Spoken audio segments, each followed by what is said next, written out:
पता है ऑब्जेक्टिविटी यानी कि रिसर्च में आपका पर्सनल ओपिनियन कोई मायने नहीं रखता।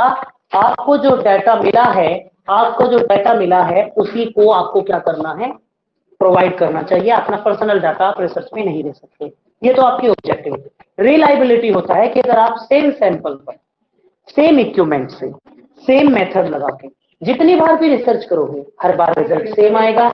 रिलायबिलिटी में 4 पार्ट हमने डिफाइन किए थे। कौन कौन से थे? Test, retest, internal, interrated, parallel. Internal consistency, consistency, इनको आपको रिलायबिलिटी चेक आप कर सकते हो या रिलायबिलिटी को टेस्ट करते हो स्प्लिट हाफ मेथड से। और स्प्लिट हाफ मेथड होता है एक टेस्ट को आधा करके उसका कंपेयर करना, ऊपर वाले का नीचे वाले से, नीचे वाले को। इसके बाद में हमने वैलिडिटी पढ़ा। वैलिडिटी में हम मापते हैं जो बोला जा रहा है क्या वही किया जा रहा है, उसे ही वैलिडिटी कहते हैं। वैलिडिटी के टाइप्स में आपने पढ़ा था फेस वैलिडिटी यानी कि चेहरा वैधता, जैसा है वैसा ही दिखना भी चाहिए। उसके बाद हमने डिफाइन किया था कंटेंट वैलिडिटी। कंटेंट वैलिडिटी मतलब आपके जो आपने रिसर्च किया है उसमें पूर्ण कंटेंट, उसके फीलिंग्स, उसके थॉट्स, जो भी आप रिसर्च कर रहे हो उससे रिलेटेड पूरा कंटेंट आपने लिया। अगर लिया है तो कंटेंट वैलिडिटी है, नहीं लिया तो कंटेंट वैलिडिटी नहीं है। फिर आपका था कॉन्स्ट्रक्ट वैलिडिटी। कॉन्स्ट्रक्ट वैलिडिटी का मतलब होता है कि प्लानिंग, है ना, स्ट्रक्चर बनाना। कॉन्स्ट्रक्ट का मतलब होता है स्ट्रक्चर, ढांचा ये तैयार करना कि आपने जो अपने रिसर्च का प्लानिंग किया है, डिजाइन बनाया है, वो कैसा था। आपको बेस्ट वे यूज करना चाहिए। कौन सा वे? Best way. आपको क्या यूज करना चाहिए? बेस्ट वे यूज करना चाहिए एंड बेस्ट टेक्निक यूज करनी चाहिए। एंड दो प्रकार का डाटा होता है, एक प्राइमरी डाटा, एक सेकेंडरी डाटा। प्राइमरी डाटा जो हम खुद से, कोई रिसर्चर खुद लाता है कलेक्ट करके फील्ड में जाके। सेकेंडरी डाटा जो किसी और ने कलेक्ट किया हुआ है और हम उसे यूज करते हैं। सो कॉन्स्ट्रक्ट के अंदर यह बोला गया है कि कोशिश करो कि आप क्या कर पाओ, प्राइमरी डेटा का यूज करो। सेकेंडरी का भी कर सकते हैं, ऐसा नहीं कि सेकेंडरी का नहीं कर सकते, लेकिन कोशिश ये होनी चाहिए कि आप फर्स्ट का। ठीक है। फिर इसके बाद में हमने पढ़ा था क्राइटेरियन। क्राइटेरियन क्या होता है? स्टैंडर्ड फिक्स करना। मतलब मैंने आपका आईक्यू लेवल चेक किया, है ना, मैंने बताया कि आपका आईक्यू लेवल तो बहुत अच्छा है, लेकिन आपका आईक्यू लेवल बाद में निकला बेकार। तो मतलब जो मैंने आपका टेस्ट लिया ना उसका स्टैंडर्ड सही नहीं था। तो स्टैंडर्ड सही होना चाहिए। कौन जो हमने क्राइटेरियन पढ़ा, एक स्टैंडर्ड किसी भी चीज के लिए, टेस्ट करने के लिए उसे फॉलो करना चाहिए। ये दो प्रकार का था। कौन सा? Predictivity and concrete. प्रिडिक्टिविटी होता है कि जो आपने बोला आज फ्यूचर में वैसा हुआ कि ये बच्चा फ्यूचर में जाके अच्छा, इसका आईक्यू लेवल अच्छा होगा। या किसी मेडिसिन को हमने आज रिसर्च किया और बताया कि इसका फ्यूचर में क्या होगा, बेस्ट रिजल्ट आए, और उसका बेस्ट रिजल्ट आया। मतलब आपके रिसर्च में क्या थी? प्रिडिक्टिविटी वैलिडिटी है। अगर रिजल्ट अच्छा नहीं आ रहा है तो नहीं है। कॉन्क्रीट वैलिडिटी क्या होती है? समांतर, जो आज बोला है रियल लाइफ में वैसा हुआ, है ना, उसे क्या कहेंगे? कि अगर एक और एग्जांपल ले ले कि काले काले बादल बारिश का होना, अनुमान लगाया, इसी को भी आप क्या क्या कह सकते हैं? कॉन्क्रीट वैलिडिटी कह सकते हैं। कि आपने बोला कि आज ना बारिश होगी और बारिश हो गई, तो कॉन्क्रीट वैलिडिटी थी। जो आपने अनुमान लगाया, जो आपने अपने हाइपोथेसिस बनाई, उसमें कॉन्क्रीट वैलिडिटी थी। इसके बाद में हमने पढ़ा था इंटरनल और एक्सटर्नल। नहीं होता, नहीं। अगर बाद में अच्छा नहीं है तो फिर आपकी रिसर्च में कॉन्क्रीट वैलिडिटी भी नहीं है। अगर बिहेवियर, जैसा मैंने आज सर्च करके बताया कि आपका बिहेवियर अच्छा है, रियल लाइफ में भी आपका बिहेवियर अच्छा है, तो कॉन्क्रीट वैलिडिटी है। अगर नहीं है तो फिर वैलिडिटी भी नहीं है। ठीक है। इसके बाद इंटरनल और एक्सटर्नल दो और थी। इंटरनल क्या होती है? इंटरनल होती है जो कॉज एंड इफेक्ट के बीच के रिलेशन को आपने कितनी अच्छे तरीके से डिफाइन किया। आपने बताया है कि चाय पीने के बाद नींद उतर जाती है। आप जिसे नींद आ रही हो उसे एक कप चाय पिलाओ, तो चाय में ऐसा क्या होता है, पदार्थ होता है कि उससे नींद चली जाती है, बॉडी एनर्जेटिक हो जाती है, नींद उड़ जाती है अगर आप चाय पी लो, अगर आपको नींद आए तो। इसे इंटरनल कॉन्सेंट्रेट, वो इंटरनल वैलिडिटी कहते हैं। और इंटरनल वैलिडिटी में इस बात का आपको ध्यान रखना है कि इंटरनल वैलिडिटी इंपॉर्टेंट इसलिए है क्योंकि ये कॉज और इफेक्ट के बीच का, टेस्ट और रिजल्ट के बीच के रिलेशन को आपने कितना अच्छा लिखा है, ये आपके वैलिड कॉज, आपके टेस्ट और आपके रिजल्ट के बीच अच्छा रिलेशन होगा तो आपका वैलिडिटी भी बढ़िया है, इंटरनल वैलिडिटी है। और अगर नहीं है, अगर किसी ने ये डिफाइन कर दिया कि नहीं चाय पीने से कोई फर्क नहीं पड़ता नींद पर, तो वैलिडिटी अच्छी नहीं है। ये बात क्लियर है। इसके बाद एक्सटर्नल वैलिडिटी और लास्ट वैलिडिटी। एक्सटर्नल वैलिडिटी वो वैलिडिटी होती है कि जब हम एक सैंपल पर किए गए रिजल्ट का, जो हमने एक सैंपल पे रिजल्ट लिया है, उसे उसकी पॉपुलेशन पे जर्नलाइजेशन कर सकते हैं। अगर जर्नलाइजेशन कर सकते हैं तो एक्सटर्नल वैलिडिटी है, नहीं तो नहीं है। एक्यूरेसी, एक रिसर्च को सटीक होना चाहिए, ठीक है, मतलब एक सैंपल और एक पॉपुलेशन के बीच जो रिलेशन है ना, वो सटीक होना चाहिए, बिल्कुल सही होना चाहिए, एक्यूरेसी है होती है। फिर हमने क्या पढ़ा था, क्रेडिबिलिटी, क्या होता है, विश्वसनीयता। और क्या बताया गया था उसमें, बेस्ट थिंग, बेस्ट वे, है ना, हमें बेस्ट टेक्निक का यूज करना चाहिए। प्राइमरी यानी कि अपने सोर्सेज में आपको ऐसी टेक्निक, ऐसे सोर्सेज का यूज करना चाहिए जो बेस्ट है, तो आपका रिजल्ट बेस्ट आएगा। फिर हमने क्या किया, साइक्लिंग। साइक्लिंग क्या होता है, एक बेटा कोई बात नहीं है तो वो भी कैरेक्टर, चलो भैया इसके अकॉर्डिंग चलो गुड़िया की, नहीं तो नाराज होती है। एम्पिरिकल रिसर्च, एम्पिरिकल रिसर्च होती है प्रयोग सिद्ध शोध, यानी कि आप अपने डाटा में कुछ भी नहीं लिख सकते। आपको किसी ने ये बोल दिया कि इस चीज से या चाय पीने से इफेक्ट होता है, आप जाके डायरेक्ट अपने रिसर्च में नहीं लिख सकते, आपको उसका रियल लाइफ एक्सपीरियंस लेना होगा, उस पर रिसर्च करना होगा, उसका प्रयोग करना होगा, एक्सपेरिमेंट करके देखना होगा, और अगर ऐसा होता है तभी आप अपने रिसर्च में लिख सकते हो, इसे एम्पिरिकल बोलते हैं। साइक्लिंग होता है कि कोई भी रिसर्च एक प्रॉब्लम से स्टार्ट होती है, सॉल्यूशन देके खत्म हो जाती है, जहां उसने सॉल्यूशन दिया वहां से दूसरा रिसर्च वहां से प्रॉब्लम ढूंढ के निकालेगा, जो हम आज पढ़ने वाले हैं, ठीक है। फिर प्रॉब्लम, फिर सॉल्यूशन, फिर प्रॉब्लम, फिर सॉल्यूशन, ऐसे ही घूमता रहेगा। फिर लॉजिक, लॉजिक क्या होता है कि आपने जो भी रिजल्ट दिया है उसके पीछे एक लॉजिक लगा के दिया, हाँ ऐसा होने से ऐसा होगा, उस लॉजिक को आपने लगाया, क्यों ऐसा होने से ऐसा ही क्यों होगा, और तब आपने रिजल्ट दिया, ठीक है, तो लॉजिक हो गया। और क्या बचा आपका, सिस्टमैटिक रिसर्च। ऐसे ही नहीं कि आपने, आपका मन किया आपने रिसर्च कर दिया, रिसर्च के स्टेप्स हैं, उन स्टेप्स को फॉलो करना पड़ेगा, उन स्टेप्स को फॉलो करोगे तभी आपकी रिसर्च सही होगी। एक साइंटिफिक स्टेप्स है जो समय के आधार पर, एक टाइम पीरियड टाइमिंग के आधार पर आपको प्रोवाइड किए गए हैं, और एक रिसर्च में वो सारे स्टेप फॉलो होने चाहिए। ये आपका सिस्टम। कंट्रोल फैक्टर का मतलब ये होता है कि जब आप रिसर्च करते हो तो कुछ फैक्टर्स को आपको कंट्रोल करना होता है, ठीक है, तो उन्हें कंट्रोल करना भी जरूरी है। जैसे अगर आपको ये देखना है कि वॉकिंग से इंसान की जो फैट है उस पर कोई इफेक्ट पड़ता है या नहीं, ये आपका रिसर्च का पार्ट है। आपने दो ग्रुप बना लिए, एक जो दोनों ग्रुप फैटी फैटी या आदमियों के ले लिए 10-10 के, एक को वॉकिंग करवाई, रोज 10,000 कदम चलवाया, 10,000 स्टेप्स, और एक से कुछ नहीं। लेकिन उनके अगर आप डाइट को कंट्रोल नहीं करोगे तो इफेक्ट नहीं पड़ेगा। अब आदमी चल तो 10 कदम रहा है और जाते ही छोले भटूरे और समोसों का यूज कर रहा है पूरा दिन, तो जितनी कैलोरी उसने लूज की है उसमें उससे ज्यादा वो एक्सेप्ट कर लेगा, तो फैट पे इफेक्ट कम पड़ेगा, नहीं पड़ेगा। ये आपका कंट्रोल फैक्टर होता है। रिप्लेकेबल, कौन सा था लास्ट, रेप्लीकेबल, ये होता है किसका,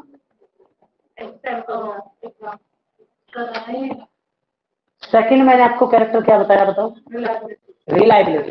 जैसे रिलायबिलिटी में एक हमने सैंपल लिया, उस पे एक इक्विपमेंट सेम मेथड से हम बार बार अगर रिजल्ट निकालेंगे तो रिजल्ट सेम आएगा।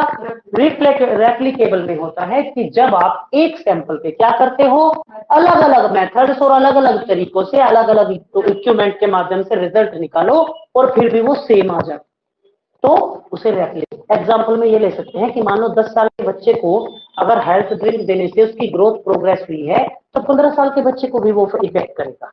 समझ में आया, ये थी हमारी last 2 classes, right.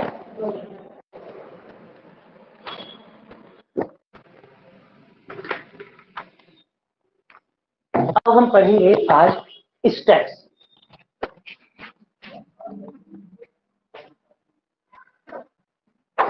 Steps of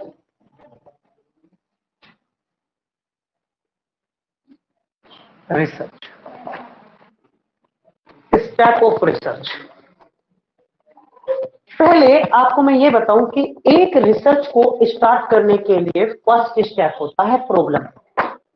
सबसे पहले आप क्या करते हो, प्रॉब्लम को आइडेंटिफाई करते हो, प्रॉब्लम को निकालते हो, प्रॉब्लम ढूंढते हो और फिर उसके बाद स्टेप टू स्टेप चलते हो। लेकिन इससे भी पहले एक काम होता है, वो क्या है, शोध प्रस्ताव, रिसर्च प्रपोजल।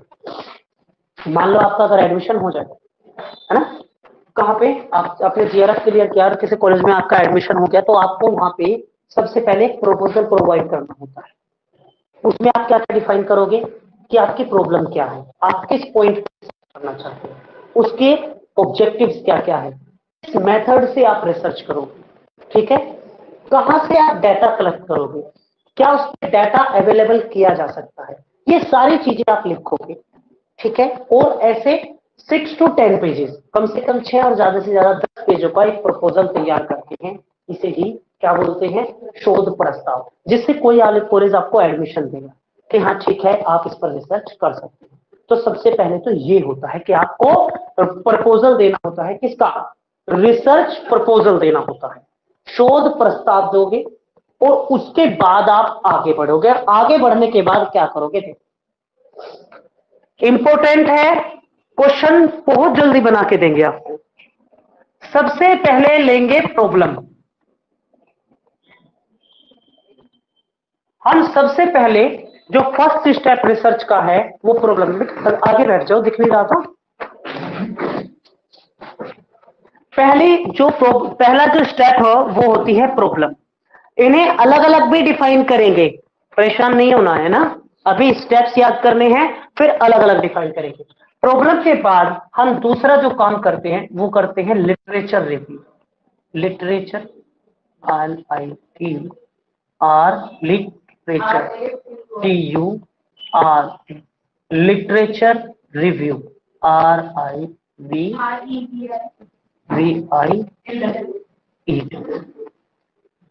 Literature review.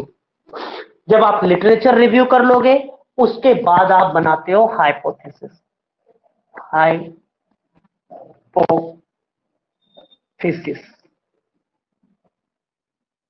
जब आप हाइपोथेसिस बना लोगे तो फिर आप बनाओगे डिजाइन।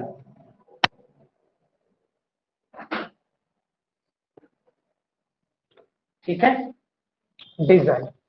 डिजाइन के बाद आप बनाओगे, जब आप डिजाइन बना लोगे फिर करोगे आप डाटा को कलेक्ट। डाटा को कलेक्ट, जब आप डाटा को कलेक्ट कर लोगे फिर डाटा को करोगे एनालाइज,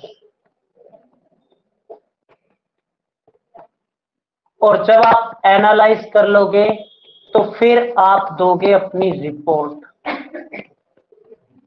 1 2 3 4 5 6 7, एक रिसर्च में 7 to 8 स्टेप होते हैं और स्टार्टिंग होती है प्रॉब्लम से।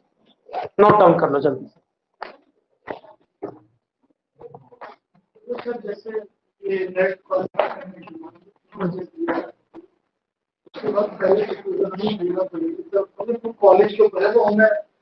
नहीं, ऐसा नहीं होता, ऐसा नहीं होता। आपको जैसे आप प्रपोजल दोगे ना किसी कॉलेज में, जैसे आप प्रपोजल प्रोवाइड कर सकते हो तो वो उसे रिजेक्ट कर सकते हैं, आपको बाहर नहीं कर सकते, क्योंकि आपने जीआरएफ क्लियर किया हुआ है। वो आपको बोलेंगे कि इससे आप रिसर्च नहीं कर सकते, दूसरा प्रपोजल बना।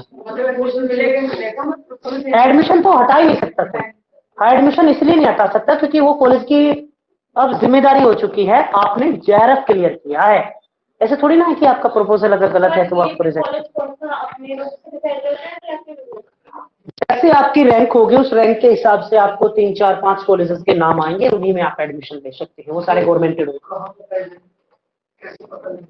रैंक पे डिपेंड करता है भैया, उसमें एक फिक्स नहीं बता सकते।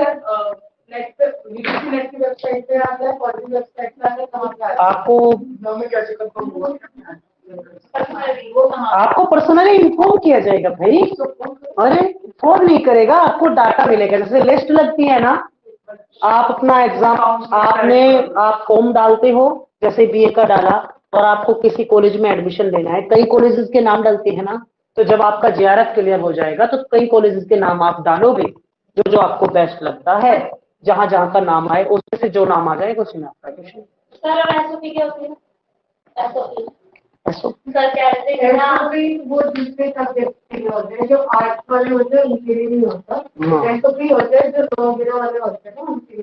मुझे तो पता ही नहीं ना, आपको जब ने आपको जगह उसके बाद हमारा इंस्टीट्यूट आपको एसओपी मतलब होता है ना, प्रपोजल ही होता है, पॉइंट, कि आपको रिसर्च किस पे करना है ना, वो पॉइंट जिसे आप प्रॉब्लम ढूंढ रहे हो ना, प्रॉब्लम ढूंढने के अभी हम तरीके पढ़ेंगे तो आपको पता चल जाएगा।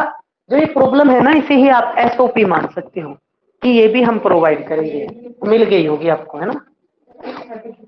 चलिए, हो गया ये, यहां तक क्लियर है सबको? कोई डाउट नहीं? कोई डाउट नहीं?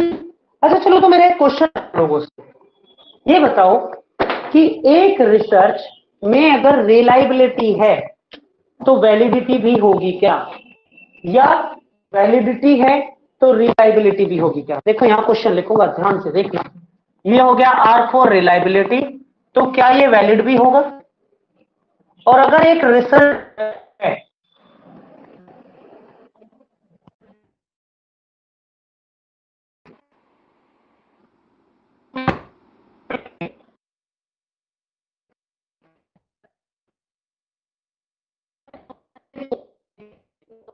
एक सही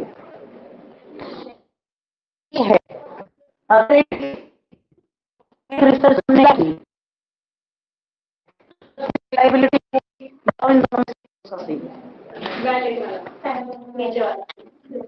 वेरी गुड, क्योंकि वैलिडिटी के अंदर ऑप्शन है ये, बिल्कुल सही। अगर कोई वैलिड है, आप उसे कितनी बार रिसर्च कर लो, रिजल्ट सेम देगी।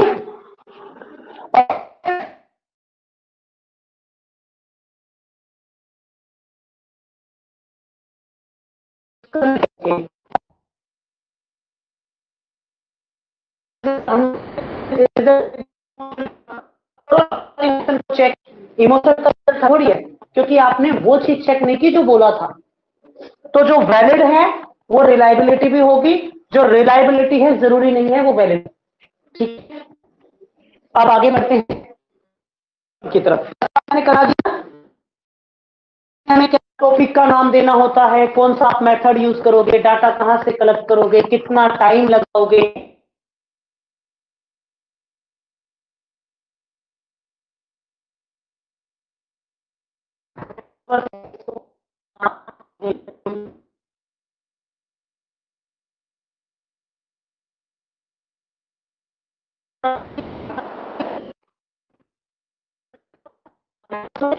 नेटवर्क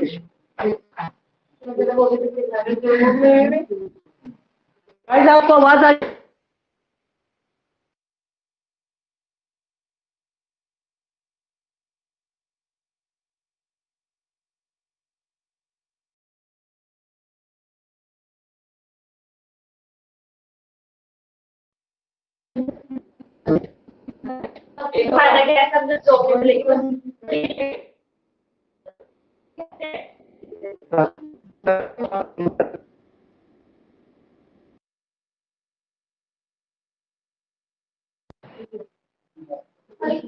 अब देखो एक बार बेटा, आवाज आ रही है क्या क्लियर? मुझे कंफर्म करो।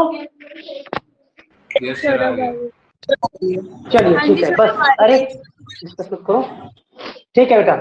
चलिए अब हम बढ़ेंगे आगे, और आगे हम आज करेंगे अपना फर्स्ट सेकंड थर्ड, 3 स्टेप आज कवर कर देंगे, ठीक है? वीडियो शो नहीं हो रही है। वीडियो तो हो रहा है बेटा, चालू है। प्रार्थना, वीडियो शो नहीं हो रहा? हो रहा है सर, हो रहा है तो सब कुछ सर सब ठीक है। बेटा आपकी साइड से इशू होगा, अब तो सब कुछ इस साइड से क्लियर है। चलिए अब हम प्रॉब्लम को 2 तरीके से आइडेंटिफाई कर सकते हैं, प्रॉब्लम को हम 2 तरीके से ले सकते हैं। कैसे? 2 रास्ते होते हैं हमारे लिए प्रॉब्लम के, फर्स्ट एंड सेकंड। पहला तो ये होता है इजी वे, कि आपके पास कोई हेल्पफुल पर्सन हो, ये हेल्पफुल पर्सन कौन हो सकता है? या तो कोई प्रोफेसर हो सकता है, या तो कोई एक्सपर्ट हो सकता है। गाइड। उससे आप कोई टॉपिक ले लो तो आपको प्रॉब्लम मिल जाएगी। एक तो रास्ता ये होता है। कौन एक्सपर्ट्स? नहीं बेटा, जो प्रोफेसर होता है पीएचडी वाले वो होते हैं ना। हाँ, ये पीएचडी वाले प्रोफेसर होंगे, असिस्टेंट वाले नहीं। उन्हें उतनी नॉलेज नहीं हो पाती क्योंकि वो सिर्फ नेट करते हैं, और जो जेआरएफ करके पीएचडी करते हैं उन्हें नॉलेज ज्यादा होती है। दूसरा रास्ता देखो, एक रास्ता तो ये है प्रॉब्लम को आइडेंटिफाई करने का। या सबसे पहला स्टेप है आपको प्रॉब्लम को क्या करना है, फॉर्मुलेट करना और आइडेंटिफाई करना। अब मेरा यहीं से एक और क्वेश्चन आपसे है कि ये बताओ, आप पहले प्रॉब्लम को फॉर्मुलेट करोगे या आइडेंटिफाई करोगे?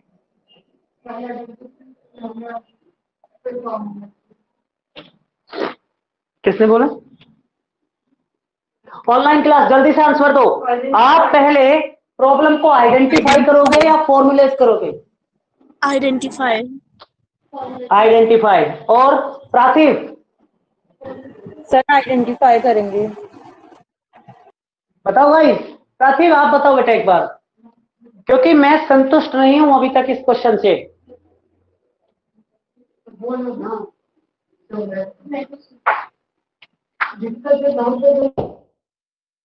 हेलो सर, आवाज आ रही है? हाँ बेटा। हाँ आवाज आ रही है सर? हाँ बेटा, बिल्कुल आ रही है, बताओ। सर प्रॉब्लम पहले मे बी फॉर्मुलेट होता है, उसके बाद आइडेंटिफाई किया जाता है। Very good. पहले प्रॉब्लम को फॉर्मुलेट करोगे भैया, पहले प्रॉब्लम को ढूंढोगे तभी तो उसके बारे में एक्सप्लेन करोगे, या पहले एक्सप्लेन करके तब ढूंढोगे जाके प्रॉब्लम? पहले तो आप प्रॉब्लम ढूंढोगे ना, पहले तो प्रॉब्लम को ढूंढो, क्या तभी तो उसे आइडेंटिफाई करेंगे। यहाँ पे आइडेंटिफाई का मतलब हम यही समझे और फॉर्मुलेट का मतलब हम ये समझे कि इसको इक्वेशन में डाल के नहीं solve करना। नहीं, फॉर्मुलेट का मतलब है प्रॉब्लम को ढूंढ के लेके आना, पहले बनाना, तैयार करना, स्ट्रक्चर बनाना, उसके बाद उसको आइडेंटिफाई करना। तो प्रॉब्लम में, हाँ, प्रॉब्लम में सबसे पहले आपको क्या करना है, प्रॉब्लम को फॉर्मुलेट करना है, उसके बाद आइडेंटिफाई करना।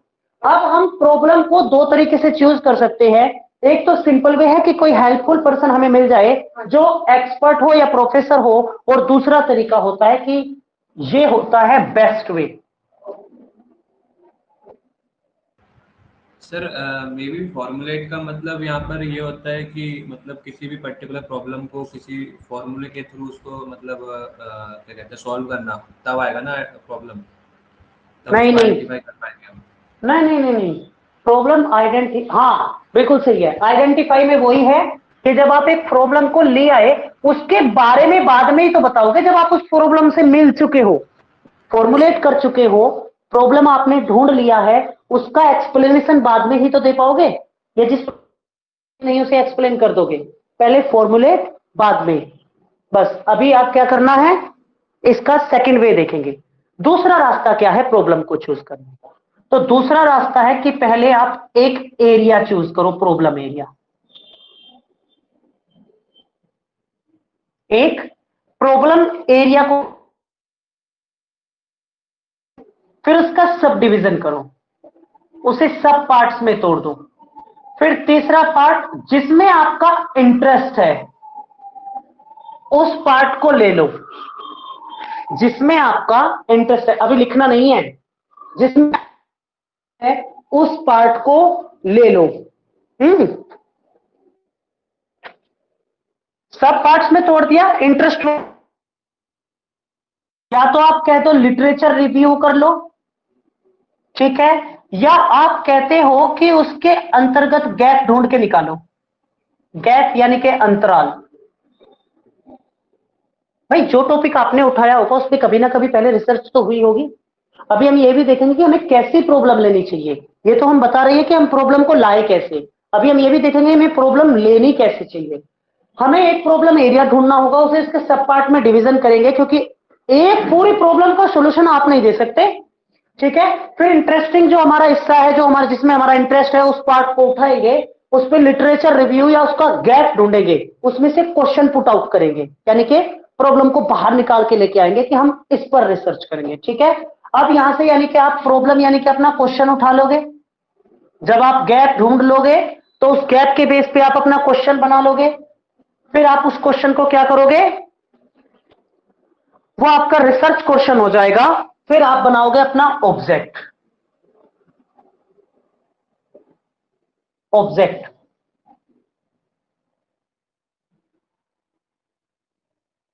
आप अपना ऑब्जेक्ट बनाओगे कि आपके रिसर्च का मेन ऑब्जेक्ट क्या है। सो ये सारे स्टेप्स है सेकंड तरीके से एक प्रॉब्लम को आइडेंटिफाई करने के। अगर आपने ये इधर वाला नोट डाउन कर लिया तो मैं अभी एक एग्जांपल से आपको क्लियर करता हूं कि कैसे। ठीक है, रख कर दो ये। तो 7 स्टेप है, कौन सा? Problem, literature review, hypothesis, design करना, डाटा कलेक्ट, डाटा एनालाइज और रिपोर्ट। 7 ये आपके प्रकार हैं जो आपको रिसर्च में एक सिर्फ। हाँ बेटा, सर ये जो बेस्ट वे पॉइंट था वो एक बार शॉर्ट में रिवाइज करवाना। हाँ बेटा शॉर्ट में रिवाइज कराएंगे, अभी आपको एग्जांपल से रिवाइज कराते हैं, डोंट वरी। मान लो मुझे एक रिसर्च करनी है and I am also a law student. ठीक है, अब क्या मैं पूरे लॉ पे रिसर्च कर सकता हूं? नहीं। तो पहले तो मैंने एक एरिया ढूंढ लिया कि मुझे रिसर्च करनी है भैया लॉ पे, मैं लॉ में रिसर्च करूंगा। ठीक है सर, लेकिन लॉ के पार्ट्स होते हैं बहुत सारे। लॉ में कहां पर रिसर्च करोगे? बिजनेस ग्रुप होता है, क्रिमिनल ग्रुप होता है। ठीक है, चलो और भी बहुत सारे ग्रुप होते हैं, पर मैंने इन्हें ही ले लिया कि एक ले लिया मैंने बिजनेस ग्रुप और एक ले लिया मैंने क्रिमिनल ग्रुप। क्या इतना समझ में आया? क्रिमिनल ग्रुप, अब मैंने कहा कि मैं क्रिमिनल ग्रुप पे रिसर्च करूंगा। क्रिमिनल ग्रुप में कौन सा पार्ट? क्रिमिनल ग्रुप इतना छोटा सा थोड़ी है कि आप एक छोटे से मान लो कि वो तुम्हारी प्रॉब्लम को आइडेंटिफाई कर देगा, नहीं। फिर यानी कि हमने एरिया चुना लॉ में चुना हमने क्या? क्रिमिनल ग्रुप, और क्रिमिनल ग्रुप के फिर हमने पार्ट तोड़े, सब पार्ट। ठीक है, तो ये A B C D 4 part हो गए। तो इतना छोटा थोड़ी है। मान लो मुझे इंडिया में 10 साल के बच्चों पर रिसर्च करना है, पूरी इंडिया के बच्चे थोड़ी कर सकता हूं मैं, या पूरे अगर मुझे यूपी में करना है मैं यूपी के भी नहीं कर सकता। अगर आपको एक डिस्ट्रिक्ट के कर तो एक डिस्ट्रिक्ट के भी नहीं कर सकते। आप क्या करोगे? सैंपल लोगे ना। तो हमने ये यहां से क्या किया, एक सैंपल ढूंढने की कोशिश कर रहे हैं। हमने कह दिया हम सर रिसर्च करेंगे बी पे। अब ये जो हमने सब पार्ट की है इनमें से अपना इंटरेस्टिंग सब्जेक्ट उठा लो, एक एरिया उसका सब पार्ट के बाद इंटरेस्टिंग एरिया। मान लो मैंने ये बी उठा लिया, मुझे बी पे रिसर्च करनी है। बी पे रिसर्च क्या करोगे? बी पे रिसर्च कहां करूं, अपना क्वेश्चन कैसे आइडेंटिफाई करूं? तो मैं करूंगा इस पर लिटरेचर रिव्यू। लिटरेचर रिव्यू का मतलब जानते हो? किसी पॉइंट पे पहले क्या क्या हो चुका है, ये होता है लिटरेचर रिव्यू।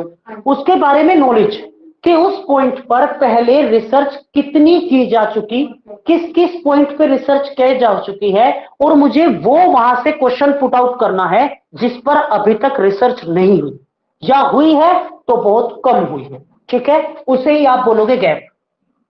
निकाल दिया आपने गैप, आ गया आपका गैप। भैया आपने लिटरेचर रिव्यू किया, लिटरेचर रिव्यू किया, गैप निकल गया। अब आप गैप से निकालोगे क्या? अपना क्वेश्चन कि हम इस पर करेंगे सर रिसर्च, और उस क्वेश्चन को निकालने के बाद आपको उसके बताने होंगे ऑब्जेक्ट कि हम इस पर रिसर्च करना क्यों चाहते हैं, उसका उद्देश्य क्या होगा। तो आपका सेकंड टाइप से ये क्या हो जाता है, एक रिसर्च प्रॉब्लम आपको मिल जाएगी। ठीक है, सो फिर से एक बार, प्रॉब्लम एरिया ढूंढो, प्रॉब्लम एरिया को सब डिवीजन करो, सब डिवीजन में से अपना इंटरेस्टिंग पार्ट उठाओ, इंटरेस्टिंग पार्ट को उठाने के बाद उसको क्या करो, उसका लिटरेचर रिव्यू करो, उसके गैप को ढूंढो कि उसमें कौन कौन से पॉइंट पे रिसर्च हो चुकी, कितनी रिसर्च उस पर की जा चुकी है, और उसमें से क्वेश्चन पुट आउट करो, गैप ढूंढो कि किस पर रिसर्च नहीं हुआ, उससे क्वेश्चन पुट आउट करोगे, क्वेश्चन आपके पास आ जाएगा, वही आपका रिसर्च क्वेश्चन होगा, यही कि वही आपकी प्रॉब्लम होगी। अब उसके ऑब्जेक्ट भी तो बताओगे कि हम इस पर रिसर्च करना क्यों चाहते हैं, इसके ऑब्जेक्टिव क्या होंगे, किस वजह से रिसर्च करेंगे और क्या क्या ये हमें बेनिफिट देने वाला है, ये सारी चीजें डिफाइन करोगे। ये आपका, तो ये आपका सेकंड वे है किसी प्रॉब्लम को चूज करने का। प्रॉब्लम को चूज करने के कितने वे हो गए? 2। एक सिंपल प्रोफेसर से मिल लो या एक्सपर्ट से, अगर कोई हेल्पफुल पर्सन है तो मिल जाएगा, वो आपको एडवाइस दे देगा कि इस पे आप रिसर्च कर लो। सेकंड वे ये है कि एक ब्रॉड एरिया लिया, उसका सब डिविजन किया, इंटरेस्टिंग पार्ट उठाया, लिटरेचर रिव्यू किया, क्वेश्चन पुट आउट किया, उसके ऑब्जेक्ट बताए, क्वेश्चन आपके पास आ जाएगा। Is that clear? कैसा क्वेश्चन ले, कैसी प्रॉब्लम ले, पॉइंट ये भी तो है।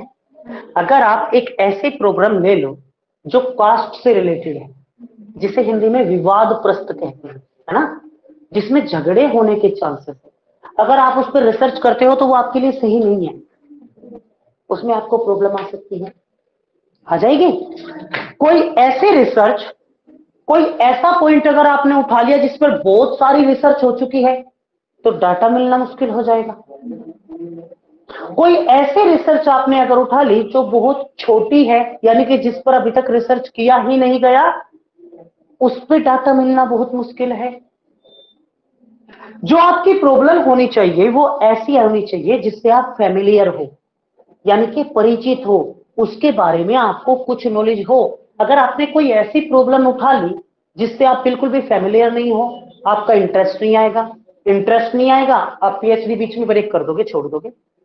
जिस सब्जेक्ट में हमें मजा नहीं आता उस क्लास को छोड़ के चले जाते हैं, हमें मैथ पढ़ना अच्छा नहीं लगता, छोड़ के चले जाते हैं।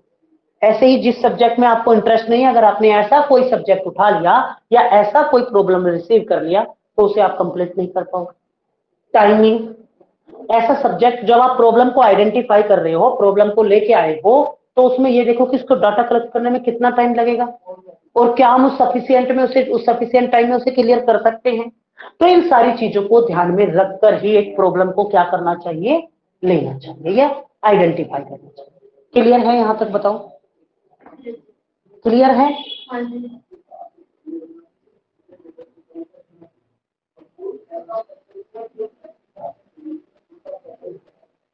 अब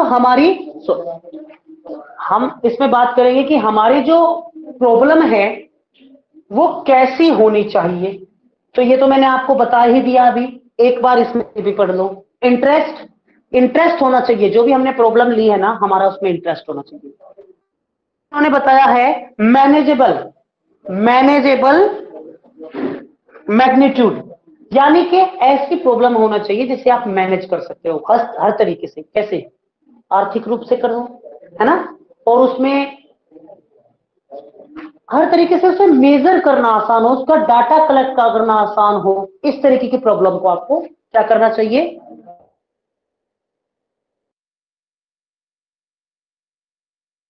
उसकी जो डाटा का अवेलेबलनेस है, यानी कि डाटा आपको मिल सकता है क्या, ये देख कर लेना। रिलेवेंस, मैंने आपको बताया है कि फैमिलियर होना चाहिए, यानी कि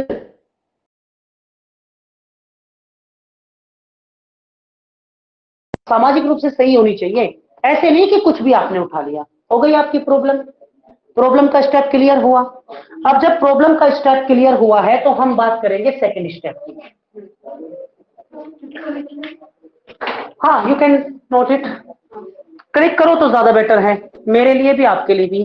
चलो जल्दी करो, फिर हम लिटरेचर रिव्यू करेंगे। इसे भी नोट डाउन करोगे, इसे तो खुद से बना सकते हैं, ये तो एग्जाम्पल है, ठीक है। मैं इसे रब कर दूं।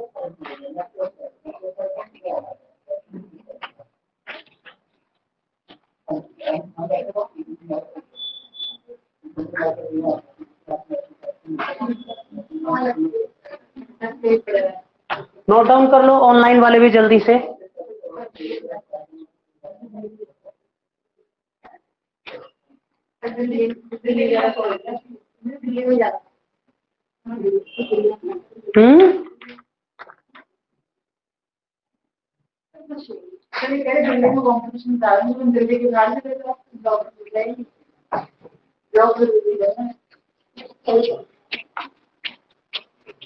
सर मैथ के बाद तो सब बोलिएगा।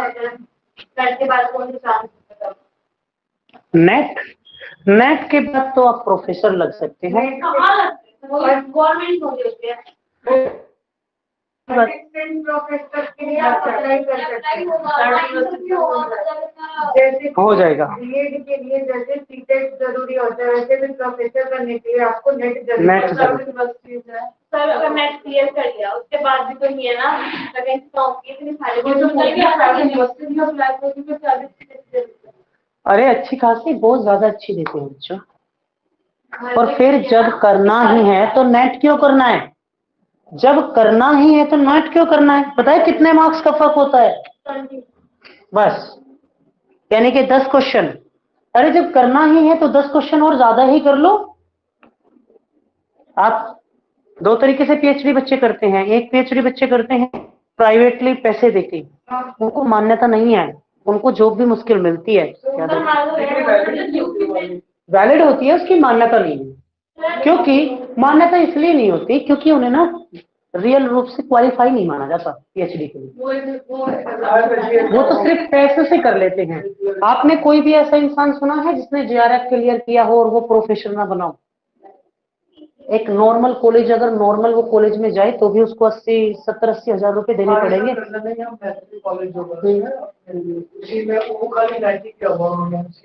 हाँ बिल्कुल। हमारा तो क्या यूपीएससी करा था तो ना उसकी जितना पढ़ती थी कॉलेज में। चलो बाद में डिस्कस करते हैं। हो गया ये नोट डाउन?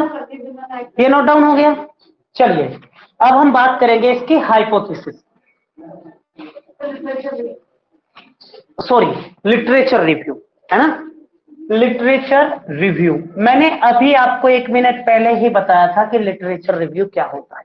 लिटरेचर रिव्यू होता है किसी पॉइंट के बारे में इन डेप्थ नॉलेज को कलेक्ट करना, उसके बैकग्राउंड को जानना कि हमने उस पॉइंट पर जो प्रॉब्लम हमने आइडेंटिफाई की है कितना वर्क पहले किया जा चुका है, क्या क्या रिसर्च हो चुकी है, उसका डाटा कहां कहां अवेलेबल होगा। यानी कि लिटरेचर रिव्यू होता है किसी पॉइंट के बारे में जितना काम हो चुका है उसे छांटना।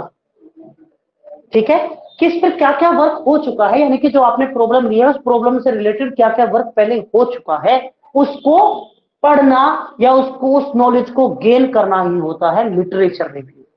बताओ समझ में आया है? जैसे आपको पता है कि एक बिब्लियोग्राफी वर्ड सुना होगा आपने। क्या होता है बिब्लियोग्राफी में? होता है कि मैंने जहां से भी डाटा लिया होगा मैं उसको मेंशन करके देता हूं लास्ट में कि मैंने यहां यहां से अपना डाटा को उठाया है। तो आपको अगर अपने क्या करनी हो, आपको अपने प्रॉब्लम के बारे में लिटरेचर रिव्यू करना है तो आप बिब्लियोग्राफी देख लो। बिब्लियोग्राफी देखोगे आप, जिसकी भी बिब्लियोग्राफी देखोगे वहां से आपको पता चल जाएगा कि आपके पॉइंट से रिलेटेड डाटा कहां कहां पे अवेलेबल, किसी इंसान के थ्रू उस पर वर्क किया जा चुका है। ठीक है, ये आपका लिटरेचर रिव्यू है। अब थर्ड पॉइंट होता है आपका हाइपोथेसिस।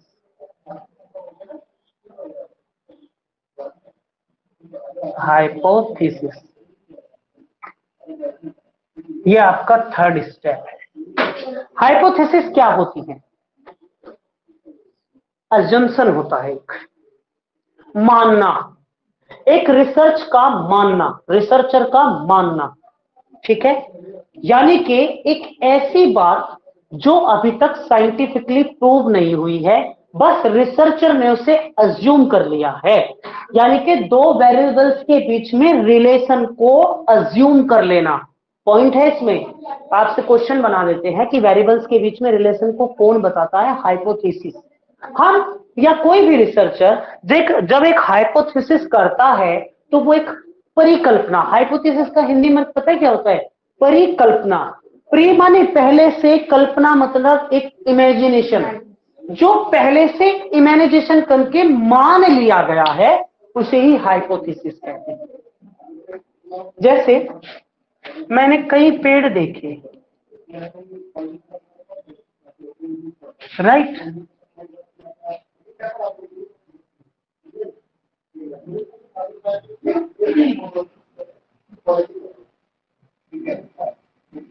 मैंने सूरज भी देखा,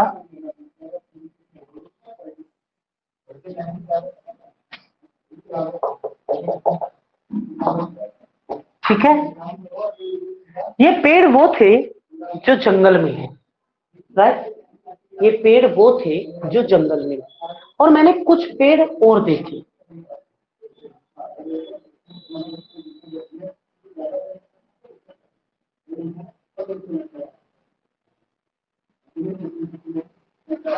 मैंने ये देखा है कि जो पेड़ जंगलों में हैं उनकी ग्रोथ बहुत ज्यादा होती है उन पेड़ के ग्रोथ की वैल्यू के अकॉर्डिंग जो एक इंडस्ट्रियल एरिया में होते हैं। क्यों? क्योंकि मेरा मानना यह है कि इन पर इफेक्ट पड़ता है पोल्यूशन का, ठीक है, और ये पोल्यूशन से काफी दूर होते हैं, तो इन पर इफेक्ट कम पड़ने की वजह से इनकी ग्रोथ ज्यादा होती है और इनको सूरज का प्रकाश भी इफेक्ट करता है। मैंने ऐसा मान लो कि ऐसी रिसर्च अभी तक हुई नहीं है, ठीक है, और मैंने ये बात मान ली, मैं एक रिसर्चर हूं, मैं कहता हूं कि भैया जो पोल्यूशन होता है ना उसका इफेक्ट प्लांट्स पर पड़ता है, ऐसा मैंने मान लिया, ठीक है। अभी मेरी हाइपोथेसिस टेस्ट होगी, मुझे डिजाइन करना होगा, मुझे देखना होगा कि कैसे करना है ना, डाटा कहां से लाऊं, कैसे डाटा को कलेक्ट करूं, कौन सा मेथड यूज करूं, इन सारी चीजों को मुझे देखना है। लेकिन मैंने फिलहाल ये बात मान ली है कि हाँ पोल्यूशन का इफेक्ट प्लांट्स पर पड़ता है। यही होती है आपकी हाइपोथेसिस।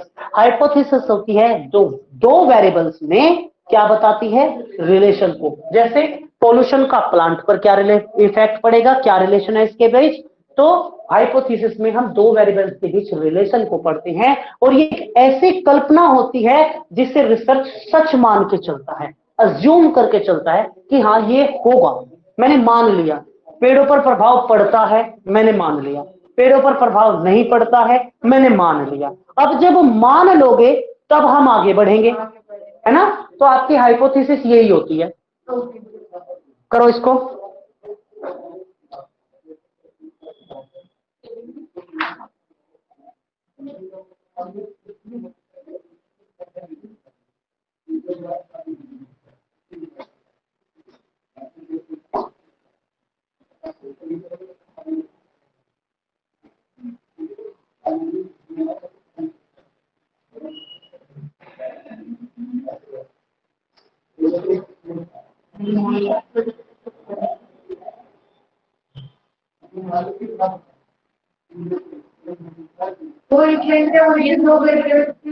रिलेशन, दो वेरिएबल्स के बीच रिलेशन को अज्यूम किया जाता है।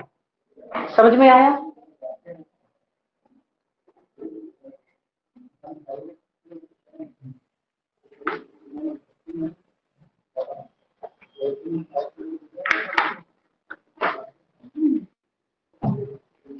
कर दूं रफ, बढ़े आगे। चलिए, मैंने अपने आर्ट में बेटा अगर कुछ सीखा है तो बस पेड़ बनाना सीखा है, और कभी कभी मुझे ये अच्छा लगता है। मैंने बस यही सीखा है और ये कभी कभी मुझे अच्छा लगता है कि हाँ मैंने अच्छा बना लिया हो। ठीक है, अब हम बात करेंगे रिसर्च डिजाइन की। अब ये डिजाइन क्या होता है? अब ये बेटा वो उठाओ चश्मा। रिसर्च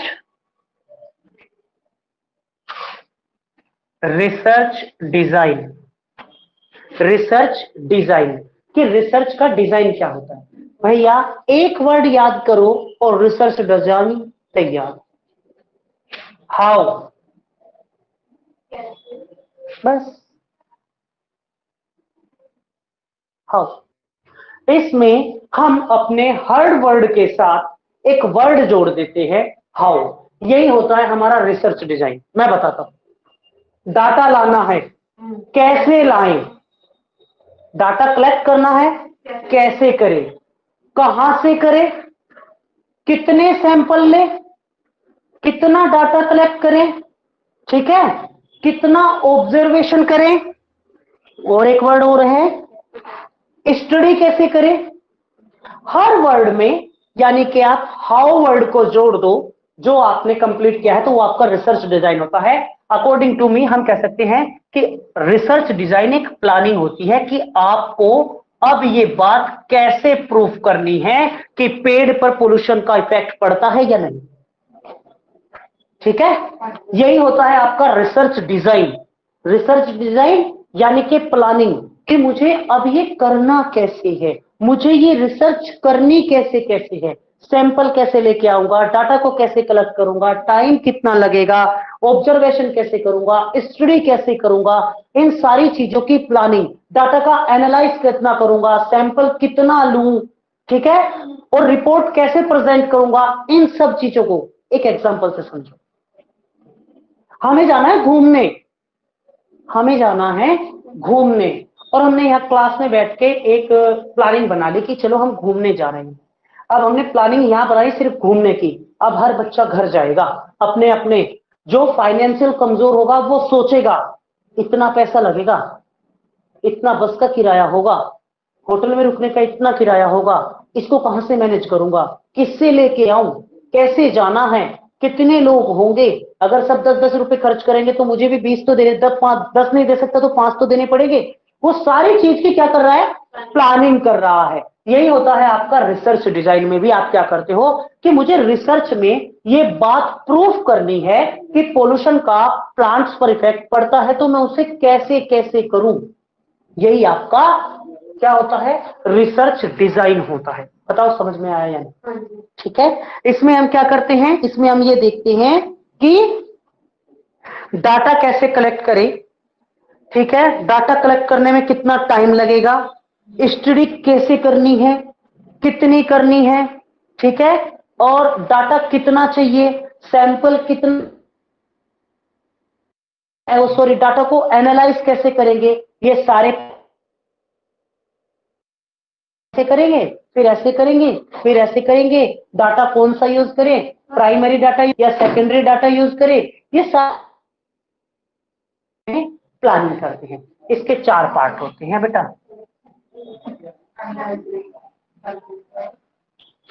इसके कितने पार्ट हो गए भाई, 4 पार्ट हो गए। एक तो होता है सैंपल, सैंपल डिजाइन, दूसरा हो गया ऑब्जर्वेशनल, ऑब्जर्वेशनल डिजाइन, ठीक है, स्टैटिकल्स,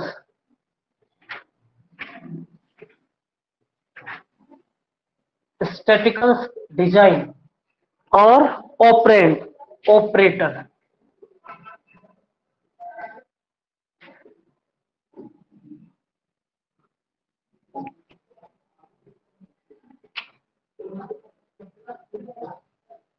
चार पार्ट।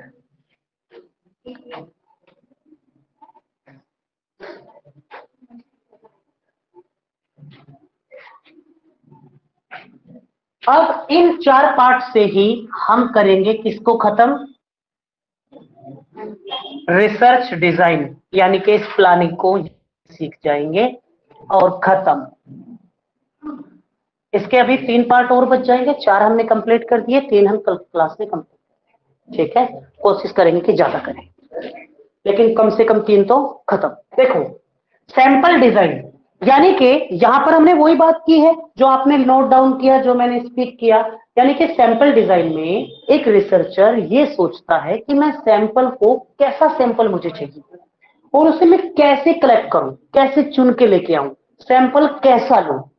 सैंपल डिजाइन में एक रिसर्चर ये सोचता है कि अगर मुझे पोल्यूशन और प्लांट के बीच रिलेशन, इफेक्ट का रिलेशन अगर बनाना है तो मुझे कैसा सैंपल चाहिए, ये तो हो जाएगा sample design. Observational design, observational design, मैं इस बात को ऑब्जर्व कैसे करूं, यहां तो सैंपल कैसे लेके आऊं, मैं इस बात को ऑब्जर्व कैसे करूं। 2 तरीकों से कर सकते हो, या तो आप किसी का इंटरव्यू ले लो, या तो आप प्रैक्टिकल करके देख लो। ठीक है, तो कौन सा बेस्ट होगा, यहां ये सिर्फ सोच रहा है, एक रिसर्चर सोच रहा है। ऑब्जर्वेशनल में ये सोच रहा है मैं किसी से इंटरव्यू लेके बात कर लूं, शायद मुझे अच्छा डाटा मिल जाए, या मैं इसे पर्सनली फिजिकली जाके एक्सेप्ट करूं, फील्ड में उतर के देखूं, अपने रियल लाइफ से एक्सपीरियंस करूं कि हाँ इनका इफेक्ट पड़ता है।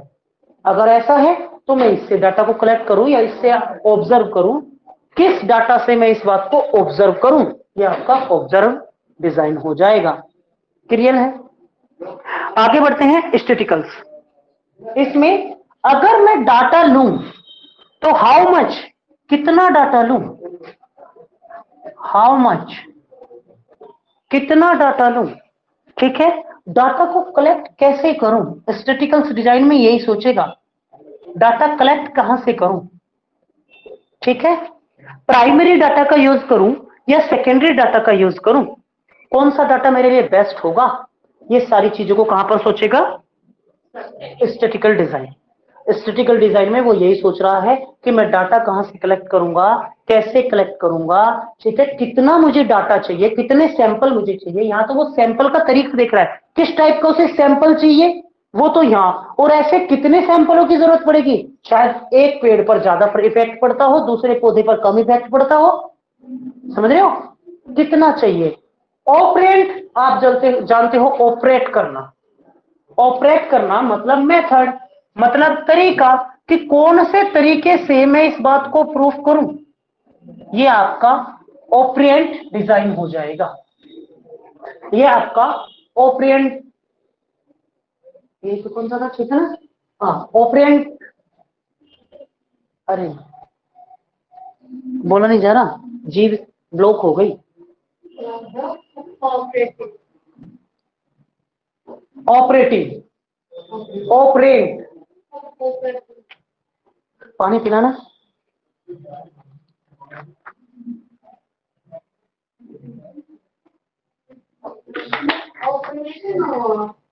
ऑपरेशनल TIONAL है ये, ऑपरेशनल है TIONAL, ऑपरेशनल डिजाइन है ये, ठीक है, ऑपरेशनल डिजाइन। ऑपरेट कैसे करेंगे, कौन से मेथड से मैं इस रिसर्च को करूं, यही होता है आपका रिसर्च डिजाइन, यही होता है आपका रिसर्च डिजाइन। यानी कि रिसर्च डिजाइन में हम प्लानिंग करते हैं कि जो हमने रिलेशन दिया है, जो हमने मान के चले हैं, अज्यूम किया है कि दो वेरिएबल्स के बीच रिलेशन होता है, वो रिलेशन कैसा होता है, उसको प्रूफ करने के लिए हम प्लानिंग करते हैं, वो प्लानिंग ही आपकी रिसर्च डिजाइन कहलाता है। इसे हम 4 पार्ट में डिवाइड कर सकते हैं, सैंपल कैसा लूं, कैसे ऑब्जर्व करूं, कौन से तरीके से इसे ऑपरेट करूं, कितना डाटा लूं, डाटा कलेक्ट कहां से करूं, इन सभी चीजों को यहां पर सोच रहा है एक रिसर्चर। ठीक है, यही आपका क्या होता है, रिसर्च डिजाइन होता है। आपके 3 पार्ट बच गए, क्या क्या, data collection, analysis, data collection very important, analysis also very important. आपको पता है एनालिसिस एक ऐसी चीज है, एनालिसिस एक रिसर्च का नाम भी है। एनालिसिस रिसर्च वो रिसर्च होती है जिसमें आप डाटा को कलेक्ट नहीं करते, और जो भी रिसर्च होगी उन सब रिसर्च में आप पड़ेगा, एनालिसिस रिसर्च में आपको डाटा को कलेक्ट नहीं करना पड़ता। ये बहुत इंपॉर्टेंट पॉइंट है, याद रखना। और हर चौथे ईयर का क्वेश्चन उठा के देख लेना, ये क्वेश्चन मिलेगा जब, कि ऐसे रिसर्च का नाम बताओ जिसमें आपको डाटा को कलेक्ट नहीं करना होता। क्योंकि क्या है, रिसर्च के 7 स्टेप है, और 7 स्टेप में मोस्ट इंपोर्टेंट रिसर्च का एनालिसिस, जो डाटा कलेक्शन का जो पार्ट है ना, वो बहुत ज्यादा इंपॉर्टेंट है। लेकिन एनालाइज रिसर्च में आप डाटा को कलेक्ट नहीं करते, बल्कि एक ऐसी रिसर्च को, एक ऐसे डाटा को आइडेंटिफाई करते हो जो पहले से आपको मिलेगा, वो होता है एनालाइज। एनालाइज विश्लेषण होता है। विश्लेषण किसका करोगे, जो डाटा आपको दिया गया, ठीक है, और वो सेकेंडरी डाटा होता है, क्योंकि वो किसी और ने कलेक्ट किया है, आपको दिया गया, तो आपको तो डाटा कलेक्ट करना है, इसीलिए इंपॉर्टेंट है। ठीक है, तो आज की क्लास यहीं पर ऑफ करेंगे गाइस। ठीक है, कोई क्वेश्चन है ऑनलाइन क्लास, एक बार मुझे बता दो अगर आपको कोई क्वेश्चन है तो जल्दी से। वो सर समझ में आ गया। आ गया बेटा, ओके गाइस, थैंक यू, चलिए।